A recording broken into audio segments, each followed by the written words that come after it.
বসবাস করত। সে মাংসের হাড় খেতে খুব ভালো লাগতো।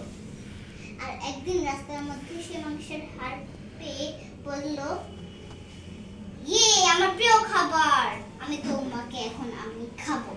এটা বলতে বলতে একটা ব্রিজের মধ্যে আসলো, আর জলের মধ্যে দেখলো কি ওর মতোই একটা কুকুর মাংসের হাড় নিয়ে আছে।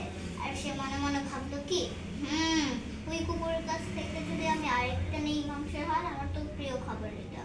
পরে ঘেউ ঘেউ ঘেউ করতে শুরু করলো, আর মাংসের হাড়টা জলে পড়ে গেল।